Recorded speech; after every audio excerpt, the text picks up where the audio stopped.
Hello, everybody. Today we're going to be looking at the 2020 electoral map between Joe Biden and Donald Trump. This will be an updated video from the one I did a few weeks ago, which is very much needed because of all the developments around the country, both politically, culturally, socially, and just in general. I think it's very necessary to update this map because there are a lot of changes with all of the developments and how it will impact the 2020 election.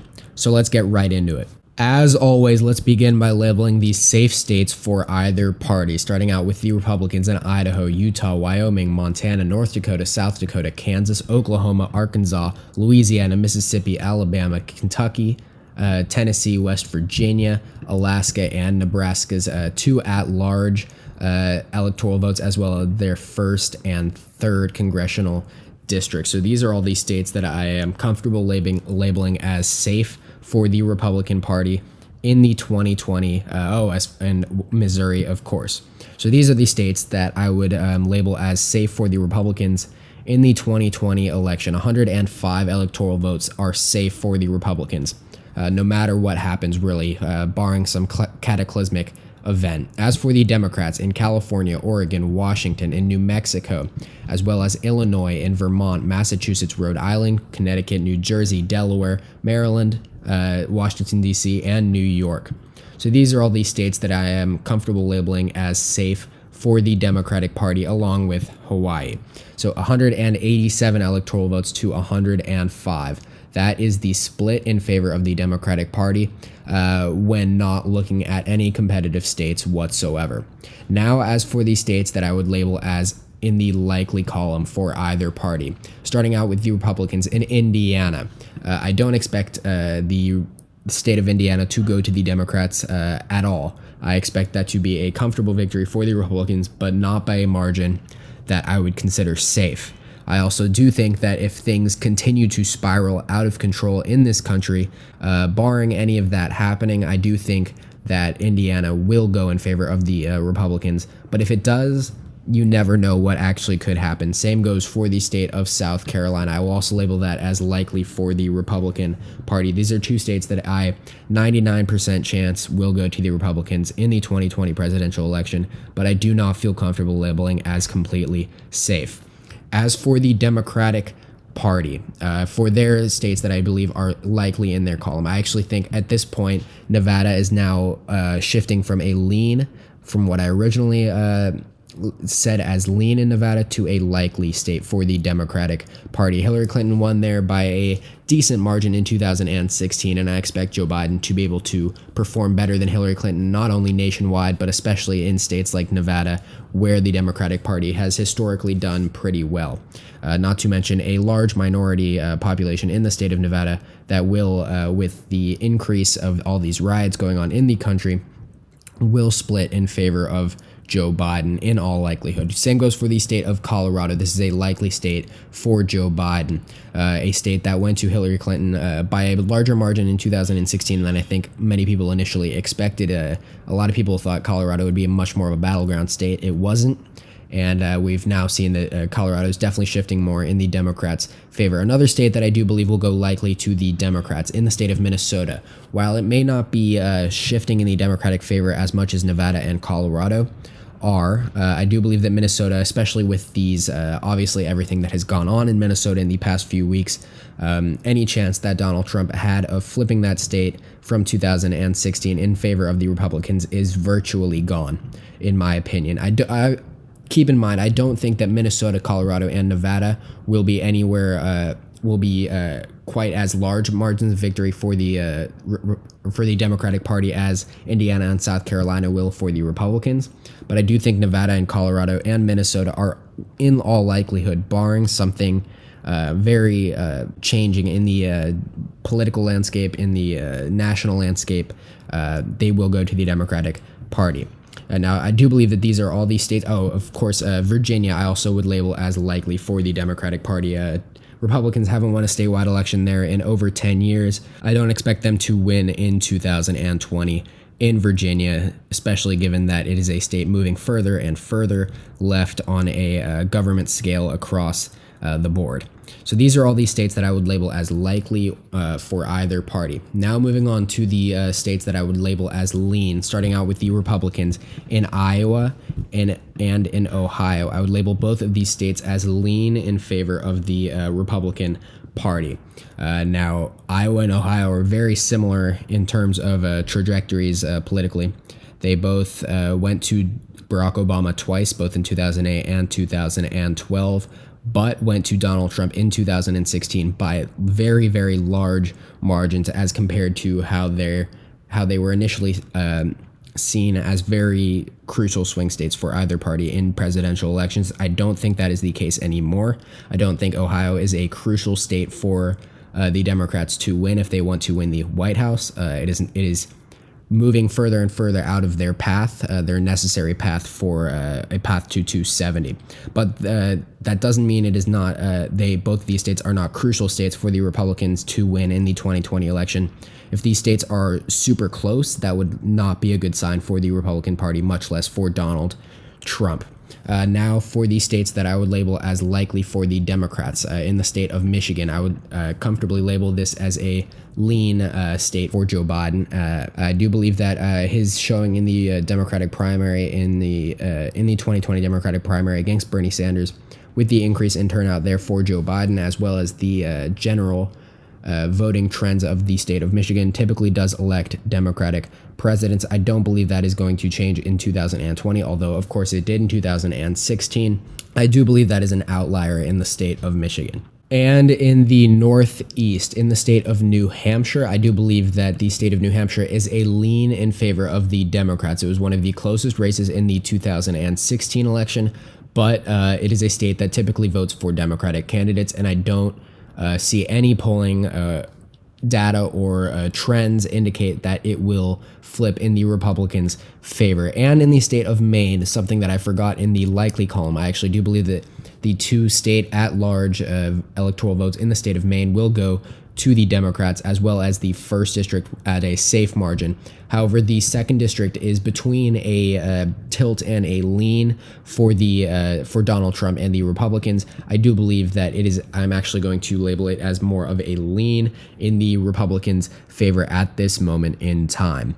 Now we are down to the final few states that I have identified as all tilt states. Now, a few of these may come as a surprise, but I will be going through these and giving my explanations as we go along. Starting out in Arizona, no real surprise here that it is labeled as a tilt for the Democrats, because if you have been paying attention to polling and just really any of the news coming out of the state of Arizona, literally everything is pointing towards a Joe Biden victory in the state of Arizona. You see the Senate candidate, Mark Kelly, holding 10-plus point leads over the Republican incumbent Martha McSally, which just not only spells trouble for Martha McSally herself, of course, but for Donald Trump in the state, because a heavily unpopular senator in the state of Arizona will really hurt his chances at winning in the state. Obviously, it is historically a more conservative and Republican state, but has become a lot closer in recent decades, and everything, and I mean everything, polling data, trends, statewide elections, it's all pointing towards a Joe Biden victory. Not a good sign for Donald Trump in the state of Arizona. As for the state of Texas, now here, a lot of people want to say that the state of Texas is either a toss-up or could possibly go to Joe Biden just because of polling data, and that's where I have to sort of draw the line. Obviously, polling data is our best indicator of what is going to happen in elections. Obviously, on the counter argument to that is in 2016, a lot of polls were very off, and that is entirely true. However, a lot of people overestimate just how off those polls were. Most polls had Hillary Clinton up 2 to 3% nationally, and she ended up winning the popular vote by 2 to 3%. So it is a lot more important to focus on key swing state polls heading into the 2020 election, especially based on polling averages. Now, one thing that was interesting to note, leading up to the 2016 election, Donald Trump was leading in polls in Texas by 11 to 12 points. That was the Real Clear Politics polling average heading into Election Day in 2016. She only lost in the state by about 9 points, which goes to show that Hillary Clinton, while maybe overperforming in polls heading into Election Day, of course, that isn't the case for every single state. She actually overperformed what her polling was indicating in a lot of states that we expected to go to Donald Trump by a larger margin, such as the states of Texas and in the state of Georgia. So that is why I am labeling the state of Texas as a tilt Republican, as well as the state of Georgia, as both of these states will be tilt Republican as of right now. These are states that, if we do in fact see vote by mail across the country, could see a huge uptick in statewide turnout. Texas is very famous for having extremely low turnout, despite having nearly identical voter registration between Democrats and Republicans. There is a large Latino vote in the state of Texas that, in most cases, has a very low turnout in both midterm and general elections.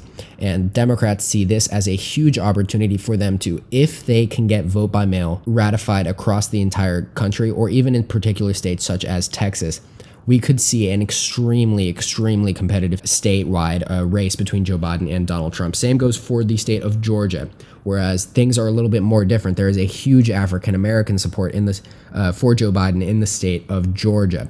And if we see an uptick in turnout off the backs of these riots and the entire Black Lives Matter movement, now this is a big if this lasts until Election Day, there's a large chance that the media cycle starts to overlook what has happened in the early months of this year, and we see a completely different political and news landscape in November. That is entirely likely. But as things stand right now, if the election were held today, Georgia would be extremely competitive, as would the state of Texas.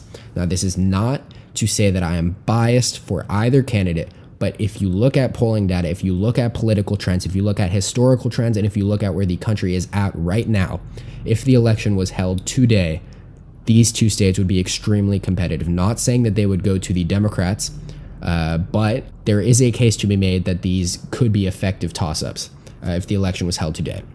As for the state of Florida, I also think we can label Florida as a tilt Republican state. While Texas and Georgia may be shifting more to the left, there is an argument to be made that Florida is moving a little bit more to the right. Now, saying that, Florida, I don't think is ever really going to be decided by more than 1 point. I think there's the very high chance that Joe Biden and Donald Trump in the state of Florida will be separated by less than a point. Same goes in the state of North Carolina, which I will get to in a second. Florida is extremely competitive. Super large Latino vote, older vote, very conservative older vote.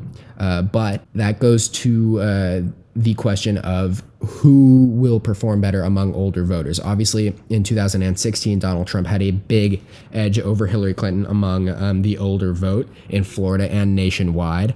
But polls recently have indicated that Joe Biden has narrowed that gap and is sometimes even leading among these older voters, which we saw him do very well in the Democratic primary in the state of Florida, where he won in every single county. That is something to be mentioned. However, Donald Trump is strong in the state of Florida, not to mention that it is now listed as his home state. I don't know how much of an effect that is actually going to have, probably a very minimal effect, but it is something to be mentioned that Donald Trump, in all likelihood, will win in the state of Florida again in 2020.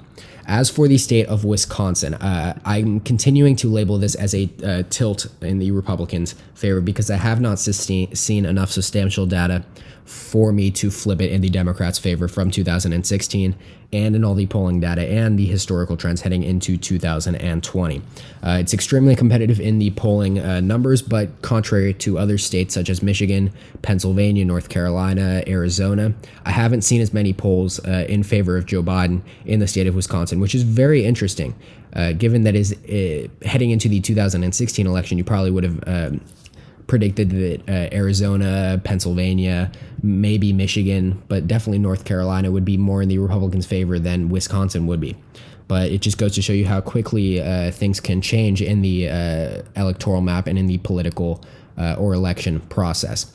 As for the state of Pennsylvania, I'm between labeling Pennsylvania as a tilt for Joe Biden and a lean for Joe Biden. However, I'm going to label it as a tilt for now. Keep in mind that it could effectively be a lean as well.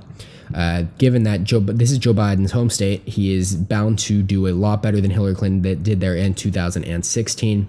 Not to mention the second point, that there are a lot more Democrats registered in the state of Pennsylvania. With mail-in voting, we could see a big boost for the Democratic Party in the state of Pennsylvania and for Joe Biden. And thirdly, this is a state where Joe Biden really does well among demographics. It's really very much his base in the state of Pennsylvania, whereas you probably see more of Donald Trump's base in the states of such as Ohio, Iowa, West Virginia, Kentucky, those types of areas. Anyways, moving on to the state of North Carolina, which I've left as the final state for a reason, because I am flipping it from the Republicans' favor in the last election to the Democrats' favor in this election, just by a tilt margin. Keep in mind that I do believe North Carolina is a complete toss-up, a complete 50-50 toss-up. Whoever wins this state will win it by less than 0.5 points. I can say that is what my honest opinion is at this moment in time. Polling data is extremely narrow. And obviously, the Senate election is going to have a huge impact as well between Cal Cunningham and Tom Tillis. It's going to be really important to look at polls and how Joe Biden and Donald Trump do in comparison to the two Senate candidates in the state of North Carolina, as well as the governor race, which is something to look at as well. Could the overall popularity of the Democratic governor, Roy Cooper, have an impact on the presidential race? That is something that remains to be seen. There's also a large African-American population in the state of North Carolina.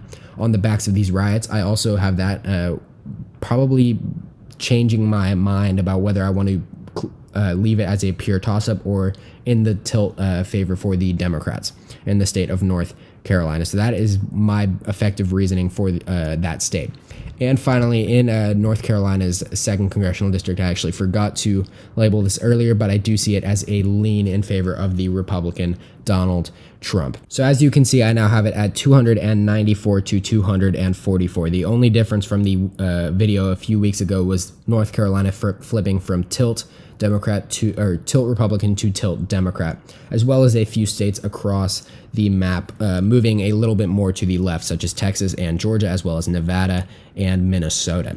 So that is how I have the 538 or 270 electoral map looking right now, based on the what is bound to be one of the greatest economic disasters since the Great Depression, and obviously on the back of the protests and riots going on across the country right now, which could have a major impact on what happens in the 2020 presidential election. Now, saying that, it also could not. It could have absolutely zero impact whatsoever.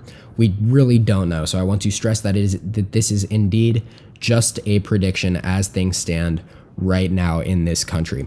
So please make sure to like and subscribe. Check out all the previous videos on this channel. The support really means a lot to me. Thank you all so much for watching, and tune in next time.